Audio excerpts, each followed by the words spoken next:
C'est une salle de cinéma mythique. Le Plaza a fermé ses portes en 2004. Depuis, il a échappé à la destruction et la Fondation Plaza a été créée pour en faire un temple du 7e art. Il y a quelque chose d'assez rare dans les cinémas qu'on retrouve ici. C'est le fait que la salle soit entièrement ouverte, avec des rideaux. Donc c'était vraiment un cérémonial de cinéma.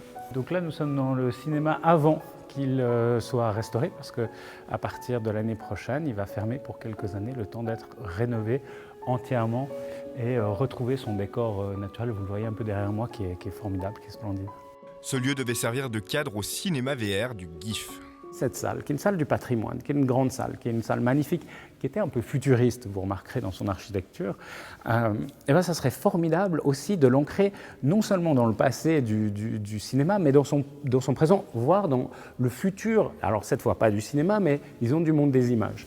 Et nous avons, nous, un cinéma en réalité virtuelle, donc avec des casques en réalité virtuelle. Vous venez à plusieurs, comme pour une séance de cinéma, simplement vous revêtez un casque. Ça fonctionne très très bien et on avait très envie donc de le faire ici en disant, voilà, cette salle est une salle qui à la fois s'inscrit dans le passé, elle va s'inscrire dans le présent, mais ça sera aussi toujours une salle pour le futur de l'audiovisuel. Le GIF est un festival singulier dans le monde de l'audiovisuel, axé à la fois sur le cinéma, les séries, mais aussi sur des projets technologiques. La transversalité, la transdisciplinarité, le fait d'être capable d'aller toujours chercher des programmes un peu plus loin, de ne jamais s'arrêter à la notion d'un format, mais plutôt d'aller rechercher dans tout ce qui compose l'univers audiovisuel les propositions d'artistes, d'auteurs les plus intéressantes.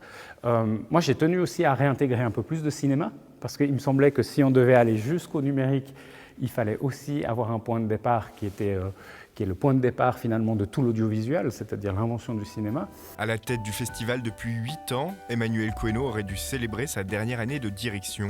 C'était sans compter sur la crise sanitaire. Je me serais peut-être senti mal à l'aise si j'étais parti l'année passée sur le succès qu'on sait. C'était vraiment les 25 ans du festival, une fête totale, etc.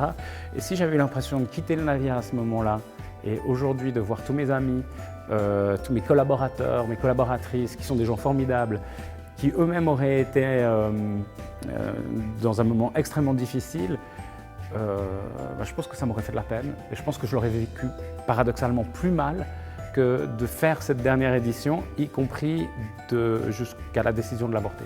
Le GIF sera donc de retour du 5 au 14 novembre 2021. Et du côté du Cinéma Plaza, un projet spécial créé en collaboration avec Stéphane Echer et prévu initialement durant le festival devrait avoir lieu dans les prochains mois.